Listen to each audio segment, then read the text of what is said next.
මම හිතනවා මේ කියන කතාව තේරුම් ගන්න බැරි මිනිසෙක් මෙතන නැති වෙයි. උගත් මිනිස්සු ටිකක් තේරෙන වයස අවුරුදු 15ක මිනිස්සු ටිකක් ඉන්නේ.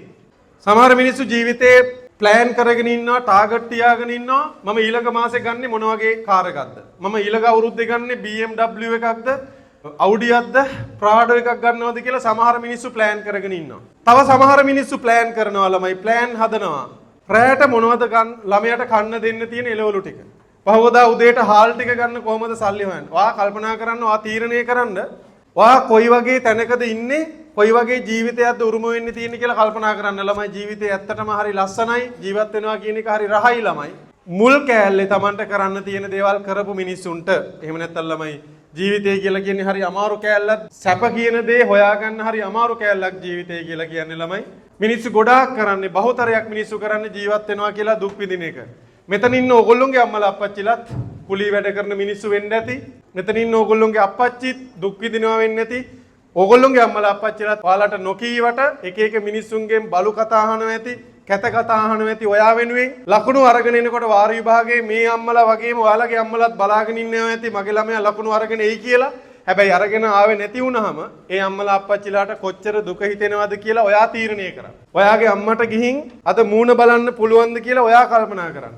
අම්මා බත් එක බෙදලා අම්මට පුළුවන් තරමින් රහ කෑමක් හදලා බත් එක බෙදලා දෙනකොට හරියට කෑම එක කන්න පුළුවන් තරම්වත් හිත හයියද කියලා ඔයා කල්පනා කරන්න. එහෙම පුතෙක් වුණාද කියලා කල්පනා කරන්න. ඒ කියන්නේ ළමයි ඉගෙන ගන්න එක කරන්නේ නැතුව ඉන්න එක ලේසි පුතේ. හරිද? මං කියන්නේ ලෝකේ දිනන්න තියෙන එකම දේ ඉගෙන ගන්න එක කියලා මං කියන්නෙත් නෑ. හැබැයි ළමයි ලෝකේ දිනන්න තියෙන ලේසිම ක්‍රමය තමයි ඉගෙන ගන්න එක. එකම ක්‍රමේ නෙමෙයි. සමහර බිස්නස් කරන කට්ටිය මීට වඩා මැච් එකක් ගහලා තිනවා. හරිද? මම මේ ඊයේ පෙරේදා බැලුවා අර වයිල්ඩ් කුක් බුක් එයාගේ මේ channel එකේ වීඩියෝ එකක් තිබ්බා. එයා කතාව කියනවා ළමයි එයා තමයි 10 මිලියන් ගහපු පළවෙනියා නේ. ලංකාවේ පළවෙනියා. හරිද? හොඳ ආදායමක් තියෙන, හොඳ ප්‍රසිද්ධියක් තියෙන මිනිස්සෙක්. එයා කතාවේ කියන්නේ ළමයි මගේ ජීවිතේ ආපහු හදාගන්න තියෙන වැරදි වලින් මං හදාගන්නේ මට ඉගෙන ගන්න බැරි වුණා. මං ඒක හදා ගන්නවා. ළමයි ඉගෙන ගන්නේ නැතුව කොච්චර කුකුල් ෆාම් එකක් කරලා හම්බ කරත් ළමයි ඒ ළමයාට මිනිස්සයාට වටිනාකමක් නැහැ. හරිද? හොඳට මතක තියාගන්න මං ඔයාලට ආදරේ හින්දා කියන්නේ පුතේ. ඉගෙන ගත්තේ නැත්නම් ඔබට ඒක කොල්ලා උඹ කළුද, කෙල්ලේ උඹ කළුද සුදුද කියන එක අදාළ නැහැ ළමයි. ඉගෙන ගත්තොත් ඔබේ ජීවිතයට මාර වටිනාකමක් හම්බ වෙනවා. එහෙම නැත්නම් ළමයි නිකන් අවලංගු කාසියක් වාගේ මේ රටේ සමාජයේ ජීවත් වෙන්නේ. ගොඩ යන්න ඕන තරම් ක්‍රම තියෙනවා මේ රටේ. හරියට බුලත් පිට විකුණනත් මැච් එකක් ගහ ගන්න පුළුවන් කොල්ලොන්ට. හරියට සැලූන් එකක් කරත් කෙල්ලොන්ට ගොඩ යන්න පුළුවන්. හැබැයි පුතේ ඒ දේවල් ලේසි නෑ.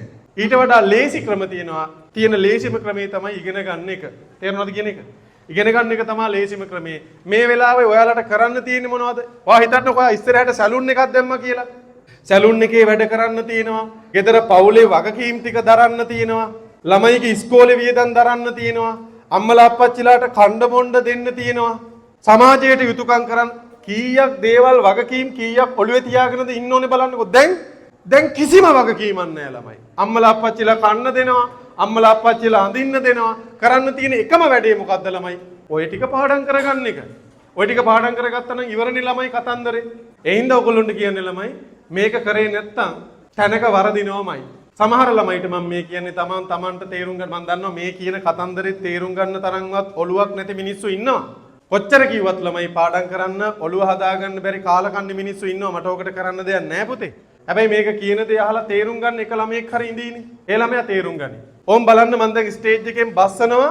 ගිය පාර එක්සෑම් එකේ ලකුණු අරගන්න බැරි වෙලා මේ පාර එක්සෑම් එකේ ලකුණු ගත්ත ළමයි ටික. බලන්න එහෙම උත්සාහවන්ත මිනිස්සු ඉන්නවා. මං කියන්නේ උඹටත් එහෙම උත්සාහවන්ත මිනිස්සෙක් වෙයම් පුතේ. එහෙම මිනිස්සු ඉන්නවා පුතේ. මිනිස්සුන්ට ජීවිතේ හුඟක් තැන්වල වරදිනවා. හැබැයි ඊතර වටිනම දේ තමයි වරදින තැන්වල ළමයි වැරදුනේ ඇයි කියලා ඉගෙන ගන්න. ඒ වැරද්ද හදා ගන්න. නැත්නම් හැමදාම වැරදි ජීවත් වුණොත් කවදාවත් හරියන දවසක් නෑ ළමයි ජීවිතේම වරදිනවා. තේරුණාද කියන දේ? ජීවිතේම වරදිනවා. ඒ හින්දා මං ආස නැහැ මගේ ළමයෙක්ට වරදිනවට, මගේ කොල්ලෙක් එක එකාට දෙකට නැමිනවට මං ආස නැහැ, එක එකාට ඔළුව පාත් කරනවට මං ආස නැහැ. මගේ කෙල්ලක් මටත් ඉන්නේ නංගි කෙනෙක් මං ආස නැහැ. මගේ නංගි එක එක්කෙනාට ඔළුව නමනවට මට වෙන නංගිලා නැහැ. මට ඉන්නේ උඹලා කට්ටිය විතරයි මගේ නංගිලා කියන්නේ. මම මෙතන ගුරුවරයෙක් විදියට මහා ලොකු හින ටෝක් දීගෙන මං ඇඳුම් පැළඳුම් ඇඳගෙන මං ඉන්නේ නැහැ නේ ළමයි. මං අයියෙක් විදියට මං සරලව සාමාන්‍ය විදියට උඹලත් එක්ක කතා කරගෙන සමහර වෙලාවට නංගි මල්ලි කියලා කතා කරන වෙලාවල් තියෙනවා. මං ආසනේ උඹලට වරදිනවට. ඒ හින්දා මං එකම ඉල්ලීම මට දේවල් හම්බ වෙන්නේ නැහැ පුතේ. මට කොහොමත් මාසේ අන්තිමේට සල්ලි හම්බ වෙනවා. මට ඕගොල්ලොන්ට මේ අවුරුදු දෙකට කොහොමත් මට මාසේ අන්තිමේට පන්ති සල්ලි හම්බ වෙනවනේ. හැබැයි එතකොට ඔයාට මොනවද හම්බ වෙන්නේ කියන්නකෝ. මට දුක ඒක ගැන. මට හම්බ වෙන දේවල් කොහොමත් මට හම්බ වෙනවනේ පුතේ. මට එහෙම ඒ දේවල් හම්බ කරගන්න උවමනා වුණා නම් මම මේ දේවල් කියන්න උවමනාවකුත් නැහැ. මට උවමනාව තියෙන්නේ මම දෙයක් ගන්නවා වගේම ඕගොල්ලන්ටත් ඒ දේවල් ලැබෙන්න ඕනේ පුතේ. මම අද සතුටින් ඉන්නේ උඹලගේ අම්මලා අප්පච්චිලා දෙන ඔය කුලී වැඩ කරලා දෙන රුපියල් 1000න් ඒ සල්ලි වලින්. ඒ මිනිස්සුන්ගේ සල්ලි වලට උඹලා කට්ටියත් වටිනාකමක් දෙනවනම් ඒ හින්දා මං ආදරෙන් ඉල්ලන්නේ hina වෙන්න ලේසි පුතා. බුදියා ගන්න ලේසි. යාළුවොත් එක්ක බජාර ගහන්න ලේසි. ලව් කරන්න ලේසි ළමයි. අමාරු දේ තමයි ඉගෙන ගන්න එක මතක තියාගන්න. මේ ලෝකේ දිනපු මිනිස්සු අමාරු දේවල් කරපු මිනිස්සු. ලේසි කරපු මිනිස්සු ලේසි දේවල් කරපු මිනිස්සු මේ ලෝකේ දිනුවේ නෑ ළමයි. මේ මිනිස්සු කරන්නේ අදටත් දුක් වෙන එක දුක් විඳින එක රටේ ජීවත් වෙනවා කියලා. වෙනස් දේවල් කරපු මිනිස්සු වෙනස් විදිහට හිතපු මිනිස්සු තමයි මේ ලෝකේ දිනුවේ. ඒ හින්දා මම ඔයගොල්ලෝ කට්ටියට කියන්නේ මහන්සි වෙලා පාඩම් කරපල්ලා ඉගෙන ගනින්න. තව උඹලට මැච් එක ගහන්න තියෙන අවුරුදු 4යි. එතනින් පස්සේ ඒ අවුරුදු 4 හොඳ ප්ලෑන් එකක් හදලා මැච් ගැහුවොත් ළමයි සල්ලි කියන දේ nothing ළමයි. වාහන කියන දේ nothing. මම කියන දේ පිළිගන්න. මං කියන දේ විශ්වාස කරන්න. ජීවිතේ හිතා ගන්න බැරි ජීවිතයකට ඔයාට යන්න පුළුවන් පුතා. මගේ ඉස්සර වෙලාම ප්ලෑන් එක තිබ්බේ 0.5ක ආදායමක් ගන්න.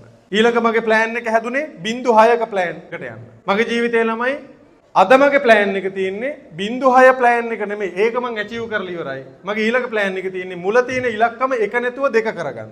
ඒක තව මාස 2යි මං කරනවා. මගේ ටාගට් එකක් තිබ්බේ ඇල්ටෝ එකක් හරි කමන්නේ කාර් එකක් පදින්න. යකෝ මං ඔය කෝටි ගණන් වල කාර් පදින්න මං හිතුවේම නැහැ. අම්මපල් මං කියන්නේ. හරිද? ඒ හින්දා මං කියන්නේ අර ඔයාට හිතනවට වඩා ගේමක් ගහන්න පුළුවන් පුතේ. හිතනවට වඩා ගේමක් ගහන්න පුළුවන්. මගෙත් සමහර පන්ති වල මම පොඩි කාලේ ඉන්නකොට ලකුණු 40 ගණන් තිබ්බ විෂයන් තිබ්බා. මට ගණන් වලට O level result එකක් ළමයි C එකක් තියෙන්නේ. හරිද? හැබැයි මගේ පන්තියේ ඉගෙනගෙන එකටම කැම්පස් එකට ගිහින් බහුතරයක් ගන්න පඩියට වඩා 20 ගුණයට වඩා පඩියක් මං ගන්නවා. හරිද? 20 ගුණයට වඩා පඩියක් මං ගන්නවා. සමහර මිනිස්සු මාත් එක්කම ඉගෙනගෙන මාත් එක්කම කැම්පස් ගිහින් සමහර රස්සා කරන මිනිස්සුන්ට වඩා 20 ගුණයක පඩියක් මං ගන්නවා. ඒ හින්දා මං කියන්නේ ඔයා දැන් ඔයා ගැන හිතාගෙන ඉන්න ලෙවල් එකක් තියෙනවනේ ළමයි. ඔයාලගේ ගෙදර කපරාදු කරපු නැති ගෙදර ගැන ඔයා හිතාගෙන ඉන්න ලෙවල් එකක් තියෙනවනේ. ඊට වඩා මාර ගේමක් ගහන්න පුළුවන් ඕගොල්ලෝ හැම කෙනාටම. ඒක මතක තියාගන්න. ඒක තේරුම් ගත් මිනිස්සෙක් හරි පිංවන්තයි පුතේ. එතකොට ඒකට පාඩම් කරන්න අද ගිහින් පාඩම් කරන්න හිතට මොරාල් එකක් එනවා. හිතට ගටක් එනවා. මං කියන්නේ මගේ මල්ලිලා මං මෙතන හින්නම ආදරය කරන කොල්ලෝ ටිකක් ඉන්නේ. එන්නම ආදරය කරන කොල්ලෝ ටිකක් ඉන්නවා. මං එවුන් ටිකට කියන්නේ විශේෂයෙන්ම සහ නංගිලා ටිකක් ඉන්නවා, කෙල්ලෝ ටිකක් ඉන්නවා. එවුන් ටිකට කියන්නේ වැඩ කරමු. හරිද? වැඩ කරමු, මහන්සි වෙමු, පාඩම් කරමු. උඹලා කට්ටියත් මේ ස්ටේජ් එකට වරෙල්ලා මේ දෙන දේවල් ළමයි හරි චූටි දේවල්.